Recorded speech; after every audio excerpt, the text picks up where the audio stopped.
स्वागत है। आज हम रीजनिंग का प्रैक्टिस सेट छठा देखेंगे। इसमें रीजनिंग के 20 इंपॉर्टेंट प्रश्न हैं। यदि आप एसएससी रेलवे या किसी भी स्टेट एग्जाम्स की तैयारी कर रहे हो तो ये प्रैक्टिस सेट आपके लिए काफी इंपॉर्टेंट है, क्योंकि इस प्रैक्टिस सेट में जो प्रश्न दिए गए हैं इसी टाइप के प्रश्न आपकी परीक्षाओं में पूछे जाएंगे। तो चलिए हम शुरू करते हैं प्रश्न 1 से। हमारा पहला प्रश्न दिया है, प्रश्न कह रहा है कि नीचे दिए गए विकल्पों में से संबंधित संख्या को चुनिए। यानी दोस्तों जिस प्रकार यहाँ पर 25 का संबंध 18 दिया है, हमें उसी प्रकार यहाँ पर 37 का संबंध बताना है। ठीक है, ये हमारा नंबर एनालॉजी का प्रश्न है। हमें सबसे पहले यहाँ पर यह पता करना है कि 25 का संबंध 18 कैसे, उसी प्रकार हम यहाँ पर 37 का बताएंगे। ठीक है, तो यहाँ पर देखिए सबसे पहले अगर हम देखेंगे तो यहाँ पर 25 से कितना लिखा है, 18 लिखा है। यहाँ पर कितना माइनस करके लिखा है, तो यहाँ पर 25 में से 7 माइनस करके लिखा है।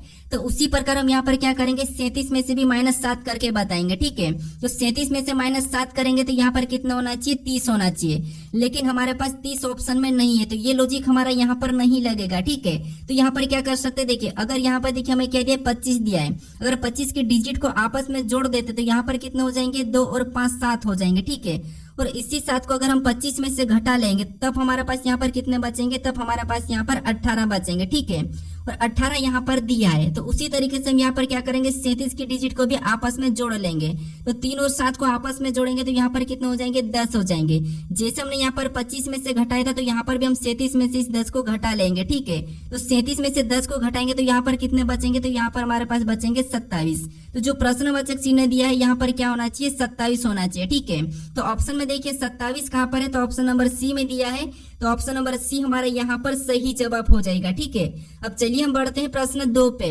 अब दूसरे नंबर का प्रश्न दिया है। अब प्रश्न कह रहा है कि दिए गए पासों में अक्षर बी के विपरीत अक्षर ज्ञात करें। यानी हमें यहाँ पर 3 पासे दिए, इसमें अक्षर बी के विपरीत कौन सा अक्षर होगा ये हमें बताना है। ठीक है, तो देखिए जब भी हम एक से अधिक पासे को सोल्व करते हैं तो सबसे पहले हम क्या करते हैं, वहां पर कॉमन देखते हैं। ठीक है, अगर आपको 3 पासे देखने को मिले तो वहां पर भी आपको क्या करना है, कॉमन ही देखना है। लेकिन कॉमन देखने का भी एक तरीका होता है। जैसे सबसे पहले आपको यहाँ पर क्या करना है, फर्स्ट 2 पासों में कॉमन देखना है। अगर यहाँ पर आपको कॉमन नहीं मिलता है तो आपको सेकेंड वाले पासे को छोड़ना है। फिर आपको यहाँ पर क्या करना है, फर्स्ट से यहाँ पर थर्ड वाले को देखना है। फिर भी आपको कॉमन नहीं मिलता है तो फिर आपको क्या करना है, इससे फर्स्ट वाले को छोड़ लेना है। फिर आपको लास्ट में 2 को कॉमन देखना है। यहाँ पर आपको 100% कॉमन मिल ही जाएगा। ठीक है, तो यहाँ पर हम सबसे पहले देखते हैं, इन 2 पासों में कॉमन देखते हैं। ठीक है, तो यहाँ पर देखिए हमें किसका पूछा है, बी का पूछा है। हम कॉमन देखेंगे तो कॉमन हमें यहाँ पर ई और एफ कॉमन दोनों पासों में देखने को मिल रहा है। ठीक है, क्या मिल रहा है, ई और एफ। जब आपको पता है कॉमन डबल देखने को मिलता है तो इस कंडीशन में जो बचे हुए लेटर या संख्या होती है वो एक दूसरे के विपरीत हो जाते हैं, जैसे बी का सी और सी का बी। ठीक है, तो यहाँ पर हमें किसका विपरीत पूछा था, तो यहाँ पर हमें बी का विपरीत पूछा है। और बी का विपरीत यहाँ पर क्या दिखाई दे रहा है, सी दिखाई दे रहा है। तो इसका सी सही जवाब होगा। ठीक है, तो ऑप्शन में देखिए तो ऑप्शन नंबर हमें यहाँ पर ए में दिया है, तो ऑप्शन नंबर ए हमारा यहाँ पर सही जवाब हो जाएगा। अब चलिए हम बढ़ते हैं प्रश्न 3 पे। अब तीसरे नंबर का प्रश्न दिया है। अब प्रश्न कह रहा है कि निम्नलिखित वर्गों में सबसे उपयुक्त वेन आरेख का चयन कीजिए। यानी हमें यहाँ पर यूनानी दिया है, स्पेनिश दिया है और बंगाली दिया है। इसका वेन डायग्राम कैसा बनेगा ये प्रश्न पूछा है। ठीक है, तो देखिए जब भी आपको वेन डायग्राम के प्रश्नों को सोल्व करना है तो सबसे पहले आपको क्या करना है, किसी भी एक शब्द का डायग्राम बनाना है। जैसे यहाँ पर मान लीजिए सबसे पहले हम क्या करते हैं, यहाँ पर यूनानी का डायग्राम बना लेते हैं। ठीक है, तो ये हमने सबसे पहले क्या किया, यूनानी का डायग्राम बना लिया। उसके बाद फिर आपको यहाँ पर क्या करना है, दूसरे शब्द का बनाना है, जो कि हमें यहाँ पर दिया है स्पेनिश। अब स्पेनिश का डायग्राम बनाने से पहले आपको ये देखना है कि जो पहले आपने यूनानी का डायग्राम बनाया, क्या यूनानी और स्पेनिश का आपस में कोई संबंध है या नहीं है। तो यहाँ पर यूनानी और स्पेनिश का आपस में कोई भी संबंध नहीं, क्योंकि यूनानी एक भाषा है, स्पेनिश भी एक भाषा है, कि दोनों की दोनों ये अलग अलग है, तो इनका आपस में संबंध नहीं है। तो यहाँ पर स्पेनिश का भी डायग्राम कैसा बनेगा, अलग बनेगा। ठीक है, उसके बाद फिर आपको यहाँ पर तीसरे शब्द का बनाना है, जो कि हमें यहाँ पर दिया बंगाली। अब बंगाली का डायग्राम बनाने से पहले आपको ये देखना है कि जो पहले आपने यूनानी और स्पेनिश का डायग्राम बनाया, क्या उनका बंगाली से कोई संबंध है या नहीं है। तो यहाँ पर देखिए यूनानी और स्पेनिश का आपस में कोई संबंध नहीं है। ठीक है, उसके बाद इनका बंगाली से भी कोई संबंध नहीं है, तो यहाँ पर इसका भी डायग्राम बंगाली का भी कैसा बनेगा, इनसे अलग ही बनेगा। ठीक है, तो ये वाला डायग्राम बनेगा। ऑप्शन में देखेंगे तो ऑप्शन नंबर हमें यहाँ पर सी में दिया है, तो ऑप्शन नंबर सी हमारे यहाँ पर सही जवाब होगा। ठीक है, अब चलिए हम बढ़ते हैं प्रश्न 4 पे। अब 4 नंबर का प्रश्न दिया है। अब प्रश्न कह रहा है कि निम्नलिखित श्रृंखला श्रेणी में प्रश्न चिन्ह के स्थान पर कौन सी संख्या आएगी। यानी श्रृंखला में एक प्रश्नवाचक चिन्ह दिया है, यहाँ पर कौन सी संख्या आएगी ये हमें बताना है। ठीक है, ये भी हमारा श्रृंखला का प्रश्न है। अब देखिए सबसे पहले हमें यहाँ पर यह पता करना है कि क्या, देखिए जैसे यहाँ पर 3 के बाद 6 लिखा है, 6 के बाद 18, 18 के बाद 90, 90 के बाद 630 और अगली संख्या कौन सी आएगी ये हमें बताना है, ठीक है। तो हम यहाँ पर क्या करेंगे, श्रृंखला के पैटर्न को समझेंगे, ठीक है। तो देखिए जैसे यहाँ पर देखेंगे 3 से कितना लिखा है, 6 लिखा है। यहाँ पर 3 का कितना गुना किया, तो यहाँ पर 3 का 2 गुना करके लिखा है, यानी कि 3 दूना 6। उसके बाद फिर आगे देखेंगे तो यहाँ पर 6 के बाद कितना लिखा है, 18। 6 का यहाँ पर कितना गुना किया, तो यहाँ पर 6 3 18, यानी कि यहाँ पर 3 गुना किया। फिर यहाँ पर 18 से यहाँ पर 90 को देखेंगे तो यहाँ पर कितना गुना हुआ, तो यहाँ पर 18 पंजे 90 कितना होता है, 18 पंजे 90, यानी यहाँ पर 5 गुना किया। फिर हम यहाँ पर 90 से 630 को देखेंगे तो यहाँ पर कितना गुना किया, तो यहाँ पर देखिए 963, यानी कि यहाँ पर 7 गुना किया है, ठीक है। कितना किया है, तो यहाँ पर 7 गुना किया है। तो हम यहाँ पर उसी तरीके से यहाँ पर क्या करेंगे, अगली संख्या को बताएंगे, लेकिन उससे पहले यहाँ पर हमें पैटर्न को समझना। जैसे सबसे पहले यहाँ पर 2 गुना, फिर 3 गुना, फिर 5 गुना, फिर 7 गुना। तो अगला किसके साथ गुना करेंगे, अगर हम यहाँ पर 9 के साथ गुना कर देंगे, यानी हम यहाँ पर 9 के साथ गुना कर देंगे तो ये प्रश्न गलत हो जाएगा, ठीक है। क्यों, क्योंकि यहाँ पर देखिए आपको यहाँ पर क्या दिखाई दे रहा होगा, यहाँ पर आपको अभाज्य संख्या का पैटर्न दिखाई होगा, यहाँ पर प्राइम नंबर का, ठीक है। सबसे पहले अभाज्य संख्या 2, फिर 3, फिर 5, फिर 7। तो अगला यहाँ पर क्या होगा, 11 गुना होगा, ठीक है। कितना होगा, 11 गुना। अब देखिए 0 तो पीछे हो गए, ठीक है। उसके बाद 11 3 33 का 3 हासिल का 3 11 66 और 3 कितना होते हैं, 69 होते हैं। तो अगली संख्या कितनी हो जाएगी, तो 6930 हो जाएगी। तो ऑप्शन में देखिए, तो ऑप्शन नंबर हमें यहाँ पर बी में दिया है, तो ऑप्शन नंबर बी हमारा यहाँ पर सही जवाब होगा, ठीक है। तो आपको यहाँ पर श्रृंखला पैटर्न को समझना, फिर आपको यहाँ पर अगली संख्या को बताना है, ठीक है। अब चलिए हम बढ़ते हैं प्रश्न 5 पे। अब 5 नंबर का प्रश्न दिया है। अब प्रश्न कह रहा है कि किसी कोड भाषा में PR05 को यहाँ पर OPQ15 लिखा है, ठीक उसी प्रकार OPO10 को यहाँ पर NNQ30 लिखा है, तो उसी प्रकार NZA3 को क्या लिखा जाएगा, ये प्रश्न पूछा है, ठीक है। ये हमारा कोडिंग डिकोडिंग का प्रश्न है। अब देखिए जब भी आपको कोडिंग डिकोडिंग ये प्रश्न पूछा जाए तो सबसे पहले आपको यहाँ पर इसका कूट ये कैसे लिखा ये पता करना है, फिर आपको इसका कूट ये किससे लिखा ये पता करना है, दोनों की दोनों सेम तरीके से, ठीक है। फिर आपको यहाँ पर सेम तरीके से इसका बताना है। तो यहाँ पर देखिए सबसे पहले अगर हम देखेंगे तो यहाँ पर हमें संख्या भी दी है, तो हम यहाँ पर संख्या को सबसे पहले देख सकते हैं ताकि आसान हो जाए प्रश्न। अब देखिए जैसे यहाँ पर 5 से यहाँ पर क्या लिखा है, 15 लिखा है, यानी यहाँ पर कितना 3 गुना किया है। फिर यहाँ पर 10 से कितना लिखा है, 30 लिखा है, तो यहाँ पर भी 3 गुना किया है। ये हम भी यहाँ पर पीछे वाली संख्या जो 3 थी इसका भी 3 गुना करेंगे तो पीछे वाली संख्या क्या हो जाएगी, 9 हो जाएगी। ऑप्शन में देखेंगे तो ऑप्शन बी में 9 नहीं है, ऑप्शन सी में नहीं है, तो ये दोनों तो हमारे पास हट जाएंगे, ठीक है। उसके बाद फिर यहाँ पर हम लेटर को देखेंगे, ठीक है। जैसे यहाँ पर P से O को देखेंगे तो यहाँ पर माइनस क्या किया, 1 किया, ठीक है, क्योंकि P से पहले O आता है। तो उसी प्रकार यहाँ पर N से पहले क्या आ जाएगा, M आ जाएगा, ठीक है। क्या आ जाएगा, M आ जाएगा। यहाँ पर भी देखेंगे पहले वाले को, तो यहाँ पर भी O के पहले क्या N, यानी यहाँ पर भी -1 किया है। फिर यहाँ पर देखेंगे तो R के बाद यहाँ पर क्या लिखा है, P लिखा है, मतलब यहाँ पर -2 किया है। तो हम भी क्या करेंगे, Z में -2 करेंगे तो यहाँ पर क्या हो जाएगा, तो यहाँ पर हमारा X हो जाएगा, ठीक है। क्या हो जाएगा, X। फिर यहाँ पर देखिए P के बाद यहाँ पर क्या लिखा है, N लिखा है, इसमें भी -2 किया है।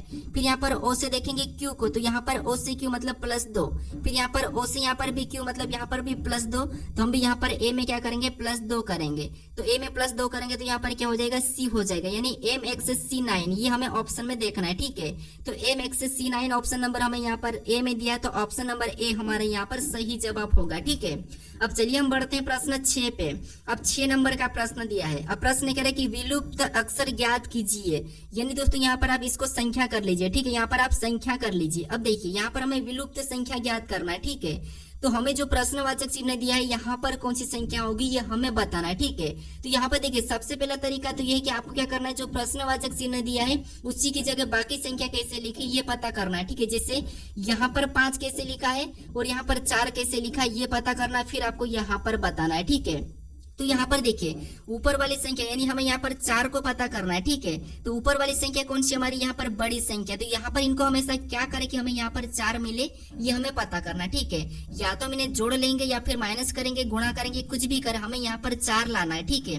तो देखिए जैसे अगर हम यहाँ पर माइनस करेंगे तो कितने बचेंगे, 20 बचेंगे, लेकिन यहाँ पर 4 लिखा, तो यहाँ पर हम क्या कर सकते हैं, देखिए यहाँ पर अगर देखिए क्योंकि माइनस करने पर कितने बच रहे हैं, 20 बच रहे हैं, ठीक है। तो 20 तो ना तो इसका वर्ग है और ना ही घन है, तो ये तो होगा नहीं। फिर यहाँ पर क्या कर सकते, देखिए अगर हम यहाँ पर 42 और 22 को आपस में जोड़ देंगे तो हमारे पास यहाँ पर कितना हो जाएंगे, 64 हो जाएंगे, ठीक है। कितना हो जाएंगे, 64।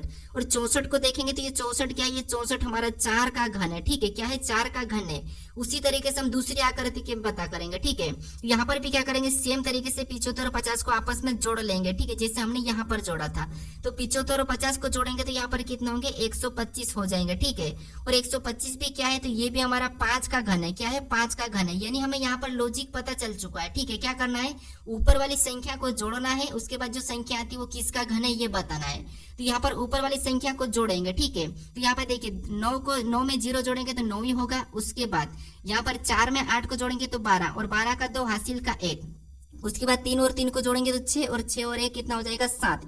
ये क्या है 729। अब ये 729 किसका घन है ये हमें पता होना चाहिए। तो 729 किसका, 9 का घन है, तो यहाँ पर क्या होगा 9 हो जाएगा। ठीक है, तो ऑप्शन में देखिए 9 कहाँ पर है, तो ऑप्शन नंबर हमें यहाँ पर बी में दिया है, तो ऑप्शन नंबर बी हमारे यहाँ पर सही जवाब होगा। ठीक है, यहाँ पर देखिए गलती से यहाँ पर अक्सर लिखा गया, लेकिन यहाँ पर आप संख्या कर लीजिए। ठीक है, यहाँ पर हमारा प्रश्न जो संख्या का था। ठीक है, अब चलिए हम बढ़ते हैं प्रश्न 7 पे।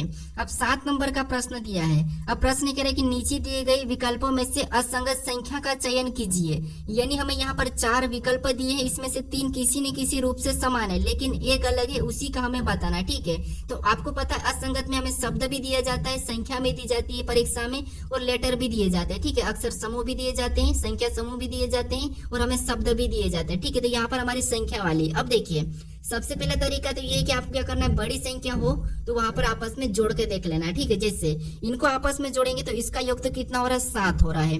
इसको भी आपस में जोड़ेंगे तो इसका योग कितना हो रहा है, तो इसका भी 7 ही हो रहा है। इसको आपस में जोड़ेंगे तो इसका योग कितना हो रहा है, तो इसका योग 14 हो रहा है। इसको आपस में जोड़ेंगे तो यहाँ पर 6 और यहाँ पर भी 7 हो रहा है। तो आपको यहाँ पर अलग कौन सा दिखा है, तो अलग हमें यहाँ पर ऑप्शन नंबर सी वाला दिखा है। तो यही वाला हमारा यहाँ पर सही जवाब होगा, क्योंकि हमें यहाँ पर असंगत पूछा था। लेकिन यहाँ पर एक और तरीका लगा सकते हो आपने लगाया भी होगा। जैसे ये हमारा कौन सा साल है, ये हमारा सामान्य वर्ष है, ये भी हमारा सामान्य वर्ष है, ये भी हमारा एक सामान्य वर्ष है। ठीक है, ये हमारे कौन से, ये हमारे सामान्य वर्ष है। ठीक है, लेकिन ये हमारे क्या है, लीप वर्ष है। ये हमारा क्या है, लीप वर्ष है। ठीक है, तो यही हमारा अलग है, मतलब यहाँ पर भी ऑप्शन नंबर हमारा यहाँ पर सी वाला ही सही जवाब हो जाएगा। ठीक है, अब चलिए हम बढ़ते हैं प्रश्न 8 पे।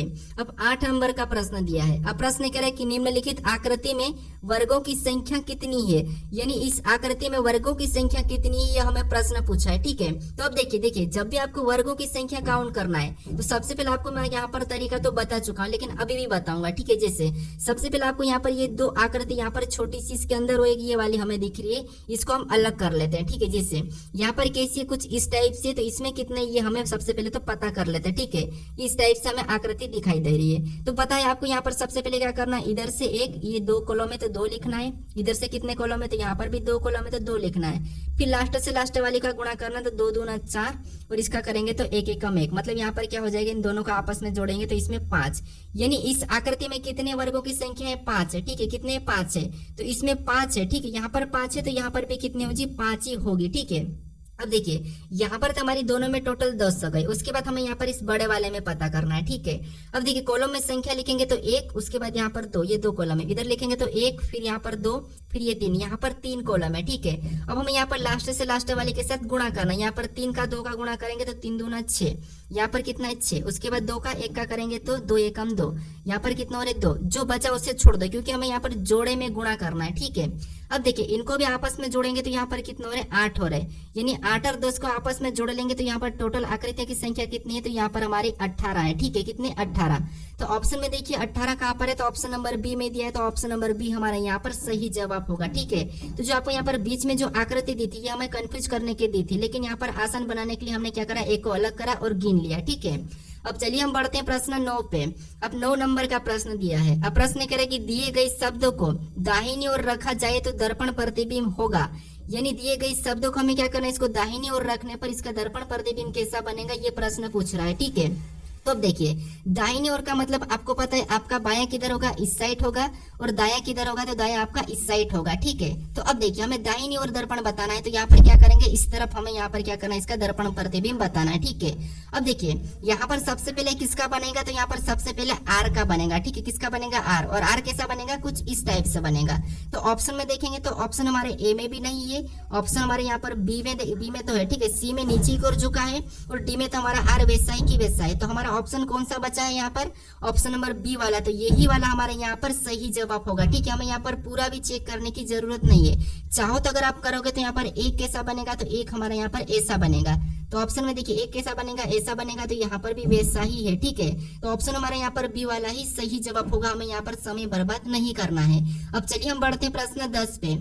अब 10 नंबर का प्रश्न दिया है। अब प्रश्न करें कि श्रृंखला में रिक्त स्थान को पूरा कीजिए, यानी यहाँ पर हमें लेटर की एक श्रृंखला दी है, ठीक है। इसी में हमें रिक्त पदों को क्या करना है, पूरा करना है, यानी हमें ये हमारे रिक्त दिया है, ठीक है, इससे हमें पूरा करना है। अब देखिए ऐसा प्रश्न जब भी आपको पूछा जाएगा तो सबसे पहले आपको क्या करना है, यहाँ पर या तो गिन लेना है, फिर आपको यहाँ पर देखना है कि किस लेटर के बाद कौन सा लिखा है, ये देख लेना है, ठीक है। जैसे यहाँ पर अगर हम देखेंगे तो सी के बाद देखेंगे तो सी के बाद हमें यहाँ पर कोई भी नहीं दिखाई दे रहा है, तो हम यहाँ पर क्या करते हैं, बी से पहले देख लेते हैं। तो बी से पहले हमें यहाँ पर वी दिखाई दे रहा है, यहाँ पर भी हमें वी दिखाई दे रहा है, इसका मतलब ये है कि यहाँ पर क्या आएगा, वी आएगा, ठीक है। उसके बाद फिर आपको यहाँ पर क्या करना, अगर जोड़ा बन रहा है, रिपीट हो रहा है तो जोड़ा बना लेना। जैसे यहाँ पर Z X C V B, वापस से जेड आया, मतलब यहाँ से एक जोड़ा बन गया है, ठीक है। उसके बाद आगे देखेंगे तो यहाँ पर जेड के बाद क्या हो जाएगा, तो यहाँ पर एक्स हो जाएगा, क्योंकि यहाँ पर एक्स लिखा है। उसके बाद एक्स के बाद यहाँ पर सी लिखा है, और यहाँ पर एक्स के बाद ई लिखा है, और यहाँ पर देखिए एक्स के बाद यहाँ पर सी लिखा है, और यहाँ पर क्या लिखा है, एक्स के बाद ई लिखा है, मतलब यहाँ पर एक्स के बाद कुछ और होगा, ठीक है। क्या होगा, कुछ और। कैसे, अब देखिए सबसे पहले हम वी से पहले देखेंगे तो वी से पहले यहाँ पर वी है, ई है, उसके बाद यहाँ पर वी से पहले सी है, इसका मतलब देखिए सी के बाद यहाँ पर डी होना चाहिए, ठीक है। क्या होना चाहिए, डी, उसके बाद अगला ई है, ठीक है। तो यहाँ पर भी वापस कहाँ से जोड़ा बनेगा, तो ये यहाँ से बना है। यहाँ पर देखिए Z X C V B, Z X D V B, अगला क्या हो जाएगा, तो यहाँ पर भी जेड एक्स एक्स, उसके बाद देखिए ई वी, और यहाँ पर क्या हो जाएगा, बी हो जाएगा, क्योंकि ई वी के बाद बी है तो ये भी एक जोड़ा बन गया है। उसके बाद यहाँ पर देखेंगे तो जेड एक्स, यहाँ पर जेड एक्स वी बी, आगे भी हमें बताना लेकिन पूछा नहीं है, ठीक है। तो हमारे जोड़े को अब देखिए, जैसे सबसे पहले अगर देखें तो Z X C V B, Z X D V B, Z X E V B, मतलब हमें यहाँ पर देखिए सी के बाद डी +1, डी के बाद ई, यहाँ पर भी +1, यहाँ पर +1 चला है, ठीक है। अब हमने कौन कौन से लेटर को भरा ये देखेंगे, तो हमने सबसे पहले किसको भरा, वी को भरा है, उसके बाद हमने एक्स को भरा है, फिर हमने डी को भरा है, फिर हमने यहाँ पर जेड को भरा है, फिर हमने यहाँ पर बी को भरा है, फिर हमने एक्स को भरा है। ये हमें ऑप्शन में देखना है। तो यहाँ पर ऑप्शन में देखेंगे तो ऑप्शन नंबर हमें यहाँ पर डी में दिया है, तो ऑप्शन नंबर डी हमारा यहाँ पर सही जवाब होगा, ठीक है। अब चलिए हम बढ़ते हैं प्रश्न 11 पे। अब 11 नंबर का प्रश्न दिया है। अब प्रश्न करें कि यदि 460 विद्यार्थियों में प्रारंभ से क्षमा की रैंक 220वीं है तो अंतिम छोर से उसकी रैंक क्या है, ये हमें प्रश्न पूछा है, ठीक है। तो ये हमारा कौन सा क्रम व्यवस्था यानी कि रैंकिंग का प्रश्न है। अब देखिए हमें यहाँ पर कुल विद्यार्थी दिए, ठीक है। यहाँ पर कुल विद्यार्थी कितने, 460। ये 460 विद्यार्थियों में से यहाँ पर क्षमा का रैंक क्या है, तो 220वीं। एक तरफ से कितने, प्रारंभ से 220 से, हमें यहाँ पर अंतिम से पूछा है। तो देखिए आपको यहाँ पर दाएं या बाएं या अंतिम या ऊपर या नीचे कहाँ से भी पूछे, एक स्थान दिया जाता है तो आपको वहां पर क्या करना, उसको घटा के +1 करना है, ठीक है। जिससे यहाँ पर क्या करेंगे, 220 को घटा के +1 कर लेंगे। 460 में से 220 को घटाएंगे तो यहाँ पर कितने बचेंगे, तो यहाँ पर हमारे बचेंगे 240, ठीक है।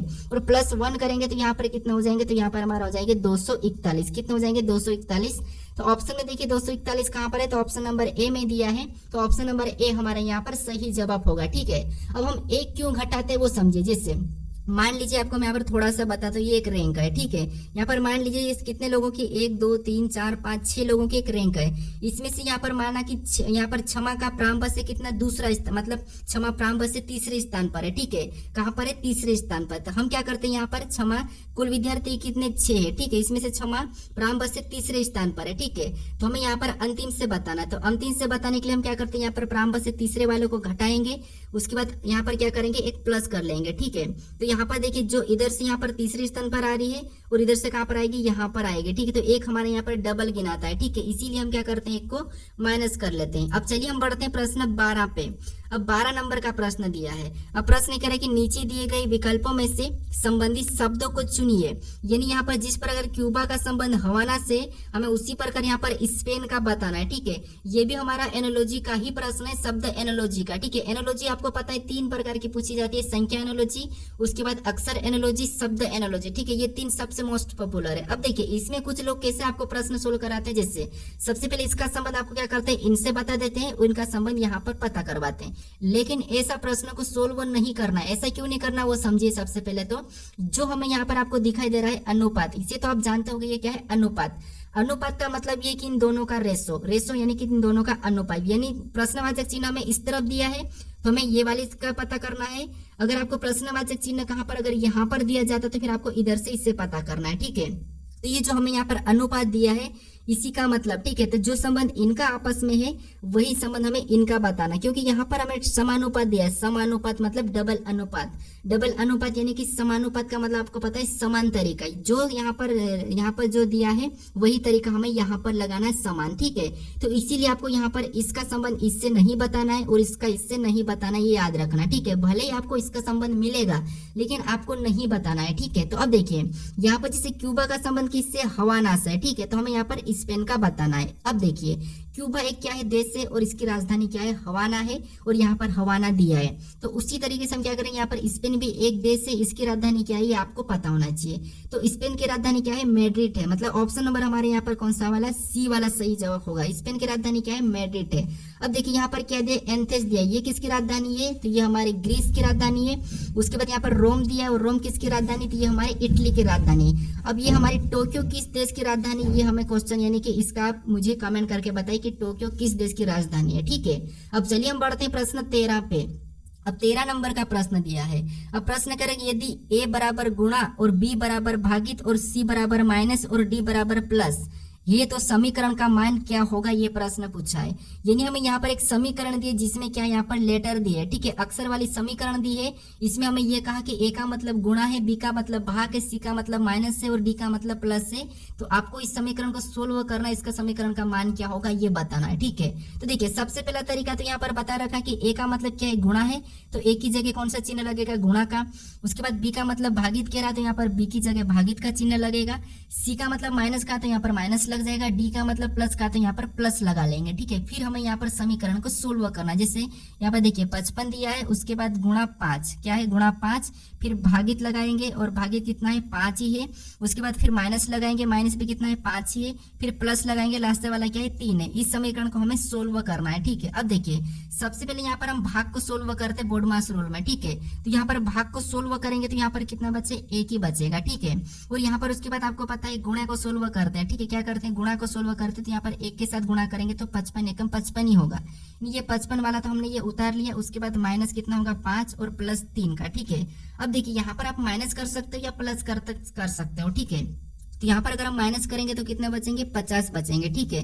और प्लस 3 कर लेंगे तो यहाँ पर प्लस 3 यानी कि इसमें जुड़ जाएगा तो यहाँ पर कितने हो जाएंगे, 50 3 53, यानी समीकरण का मान कितना निकल के आया, 53 निकल के आया, ठीक है। तो ऑप्शन में देखिए 53 कहाँ पर है, तो ऑप्शन नंबर ए में दिया, तो ऑप्शन नंबर ए हमारे यहाँ पर सही जवाब होगा, ठीक है। इसमें भी 2-3 टाइप पूछी जाती है, आपको यहाँ पर पहले से चिन्ह दिए जाएंगे और चिन्ह बदलने पर यहाँ पर समीकरण कौन से चिन्ह को बदलने पर सही होगी ये प्रश्न पूछा जाएगा, या फिर आपको चिन्ह बदलना का भी दिया जाएगा, ठीक है। ये भी आपको मैं करा चुका हूँ। अब चलिए हम बढ़ते हैं प्रश्न 14 पे।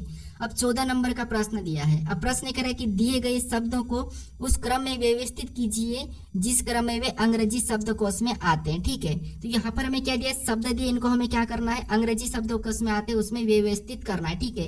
ये प्रश्न आपके मोबाइल के कॉन्टेक्ट लिस्ट में भी मिल जाएगा इसका सोल्यूशन, ठीक है। जो आपने नंबर सेव किया होगा वहां पर आप जाकर देखना, जो T T T T T उसको देखना, वहां पर आपको ऑटोमेटिक इसका सही जवाब मिल जाएगा, ठीक है। अब देखिए अगर आप इस चैनल को अभी तक सब्सक्राइब नहीं करे तो जरूर सब्सक्राइब कर लीजिए, ठीक है, क्योंकि आप वीडियो देखते हो लेकिन सब्सक्राइब नहीं करते हैं।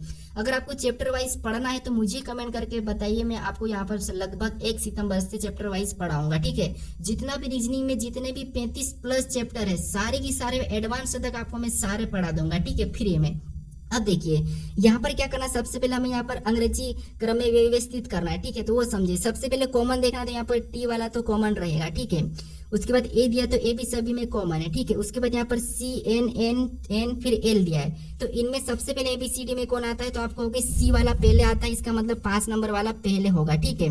जो हमने निकाल लिया उसको क्या करना, फिर आपको हटा लेना ताकि आप कंफ्यूज ना हो। अगर हम ऑप्शन में देखेंगे तो ऑप्शन में 1 नंबर वाला पहले, 3 नंबर वाला यहाँ पर पहले, यहाँ पर 4 नंबर वाला, मतलब 3 ऑप्शन हट चुके हैं।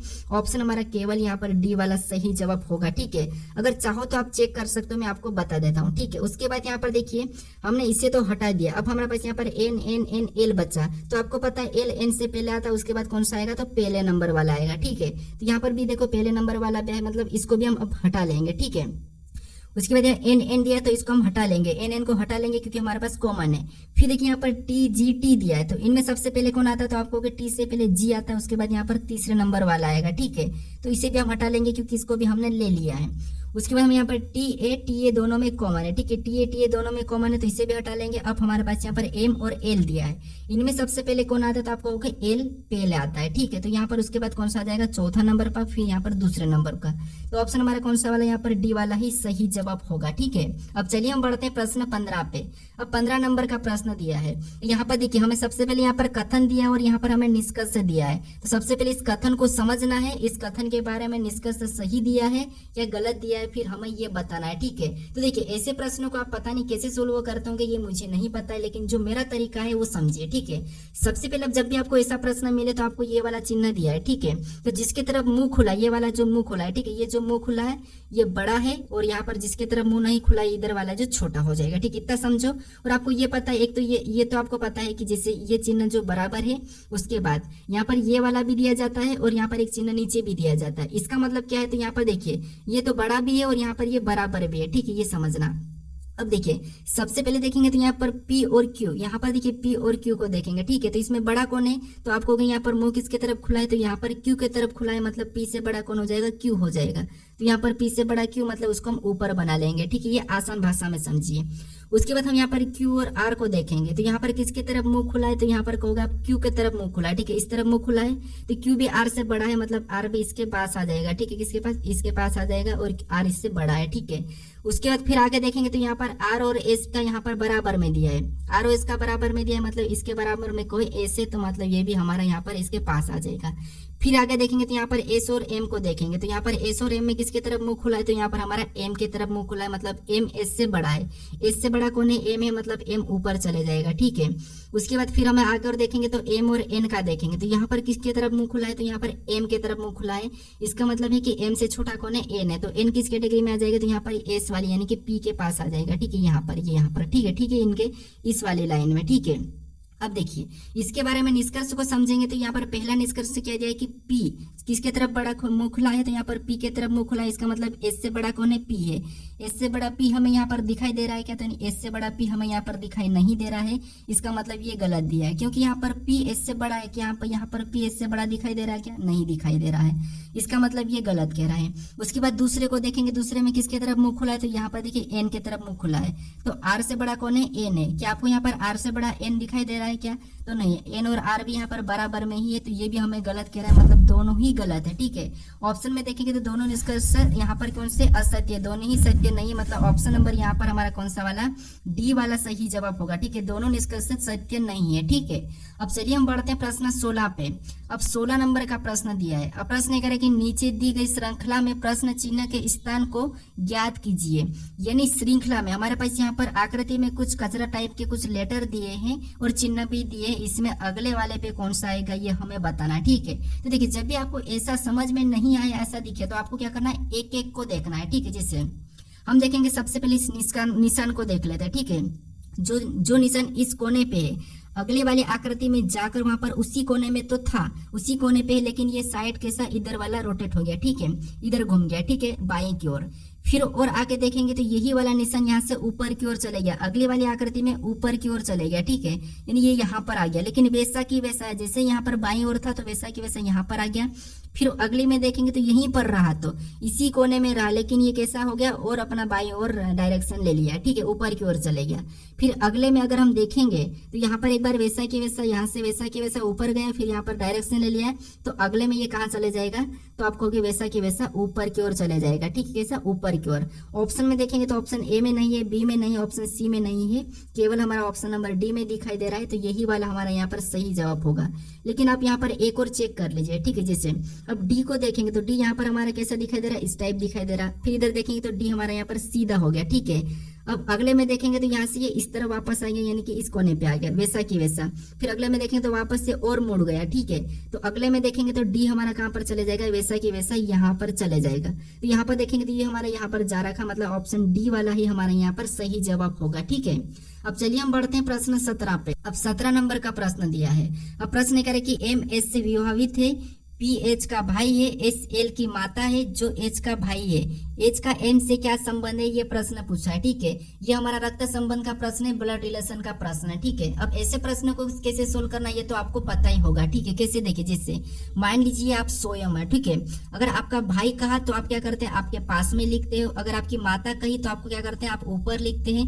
अगर आपका पिता कहा तो उसको भी आप क्या करते हैं, ऊपर ही लिखते हो। अगर आपका कोई और मौसा कहा तो उसे भी आप क्या करते हैं, आप ऊपर ही लिखते हो। अगर आपका दादा कहा तो आप इनसे भी क्या करते हैं, ऊपर लिखते हो। ठीक है, अगर आपका पुत्र मतलब आपसे नीचे, ये तो आपको पता ही है। ठीक है, अब प्रश्न क्या करा, देखिए प्रश्न कह रहा है कि एम एस से विवाहित है, मतलब एम और एस आपस में क्या है, पति पत्नी है। अब इसमें कौन पति पत्नी, मतलब कौन पति और कौन पत्नी, ये तो हमें कहा नहीं, लेकिन एम एस से विवाहित है, मतलब इसका मतलब ये है कि ये दोनों पति पत्नी है। ठीक है, अब आगे प्रश्न कह रहा है कि पी एच का भाई है। पी क्या है, तो पी एच का भाई है। ठीक है, यानी यहाँ पर देखिए एच का भाई कौन है, पी है। तो यहाँ पर क्या करता हम देखिए, देखिए थोड़ा सा समझिए, यहाँ पर पी क्या है, एच का भाई है। ठीक है, पी एच का भाई तो साइड में बना लेते हैं, पी एच का भाई है। अब पी भाई है तो इसे हम क्या करते हैं, प्लस बना लेते हैं। ठीक है, एक लड़का है। उसके बाद आगे प्रश्न कह रहा है कि एस एल की माता है। एस क्या है, एल की माता है, मतलब एस एल की माता है तो एल इसका क्या हो जाएगा, पुत्र हो जाएगा, पुत्री। एस एल की माता है तो यहाँ पर एल नीचे आ जाएगा। अब एल पुत्र की पुत्री, ये तो हमें कहा नहीं, लेकिन इसको माता कहा तो माइनस लगा लेंगे। अब ये माता है तो ये क्या हो जाएगा, पुरुष हो जाएगा। अब ये दोनों पति पत्नी हो गए। ठीक है, अब आगे प्रश्न करें कि जो एच का भाई है। ठीक है, एस एल की माता है, जो एच का भाई है। एस एल की माता है, जो एच का भाई है, इसका मतलब ये कि एस एच का भाई कौन है, एल है, तो यहाँ पर हम प्लस लगा लेते हैं, ये भाई है। ठीक है, अब आगे प्रश्न क्या करे, प्रश्न करे कि एच का एन से क्या संबंध है। एच का एम से क्या संबंध है, ये प्रश्न पूछा है। तो यहाँ पर आप प्रश्न को गलती करते, ठीक है, इतना सब कुछ आप समझ लेते हो, लेकिन यहाँ पर लास्ट में आप रिलेशन बता में प्रश्न को गलती कर लेते हो। ठीक है, तो यहाँ पर एक तरीका समझिए, जैसे जिसकी यहाँ पर जो भी लेटर हो, जहां पर से लगा है वहां से आपको क्या करना है, उल्टा बताना है। कैसे, एम से जहां पर भी से लगा वहां पर क्या करना है, एम का एच क्या लगेगा, आपको उल्टा पढ़ना है। ठीक है, जैसे यहाँ पर देखिए, यहाँ पर एच का एम से क्या संबंध है ये कहा, तो आपको क्या करना है, एम का एच क्या लगेगा, ऐसा उल्टा पढ़ना है। ठीक है, तो एम का एच क्या लगेगा, तो यहाँ पर देखिए ये तो दोनों पति पत्नी है। ठीक है, और इनकी ये नीचे संतान है। इसमें देखिए अगर हम एल की बात करेंगे तो एम का एल क्या लगेगा, पुत्र लगेगा। पी क्या लगेगा, पुत्र लगेगा। लेकिन यहाँ पर एच क्या लगेगा, ये हम फिक्स नहीं बता सकते, क्योंकि हमें यहाँ पर प्रश्न में ये नहीं कहा कि इस लड़की है कि लड़का है। हाँ, इनकी संतान है, लेकिन लड़की है कि लड़का है ये नहीं कहा है। तो यहाँ पर ऑप्शन में देखेंगे तो या तो पुत्र या पुत्री होना चाहिए। तो यहाँ पर हमारे पास पुत्र या पुत्री ऑप्शन में नहीं है, तो इस प्रश्न का सही जवाब ये होगा कि ज्ञात नहीं होगा। ठीक है, या तो ऑप्शन में ये होना चाहिए था कि पुत्र, क्या होना चाहिए था, पुत्र या पुत्री, ये ऑप्शन में होना चाहिए था। ठीक है, क्या होना चाहिए, पुत्र या पुत्री। तब हम क्या करते हैं, इस ऑप्शन को लगाते हैं, लेकिन हमारे पास ऑप्शन में नहीं है, तो हम प्रश्न में कौन सा ऑप्शन लगाएंगे, ज्ञात नहीं होगा। ठीक है, तो ऑप्शन नंबर डी हमारा यहाँ पर सही जवाब होगा। अब चलिए हम बढ़ते हैं प्रश्न 18 पे। अब 18 नंबर का प्रश्न दिया है। अब प्रश्न करें कि निम्नलिखित में से कौन सा शताब्दी वर्ष नहीं है। ये हमारा कैलेंडर का प्रश्न है और इसमें कह रहा है कि कौन सा एक शताब्दी वर्ष नहीं है। ठीक है, ये आपको पता होना चाहिए कि कौन सा शताब्दी वर्ष होता है, कौन सा लीप वर्ष होता है, कौन सा सामान्य वर्ष होता है। ठीक है, ये तीनों चीज आपको पता होना चाहिए। अब देखिए आपको मैं थोड़ा सा समझाता हूँ। जैसे जब भी आपको यहाँ पर लीप वर्ष पता करना, मान लो ये एल मतलब लीप वर्ष, एस मतलब सामान्य, और वापस में यहाँ पर एस और एस लगा दे तो ये कौन सा है, शताब्दी। ठीक है, ये 3 वर्ष आप समझो। सबसे पहले हम लीप वर्ष कैसे पता करते हैं, जिसमें दोनों में भाग चले गया। मान लो ये 24 दिया है, लास्ट तक की 2, लास्ट तक की 2 डिजिट। ठीक है, वर्ष में लास्ट तक की कौन सी 2 डिजिट, मतलब ये 24 दिया है, यानी कि 2024 मान लीजिए। इसमें अगर हम 4 से भाग देंगे 2024 में, और 4 से भाग लास्ट की 2 डिजिट में चले गया, मतलब वो कौन सा वर्ष, लीप वर्ष।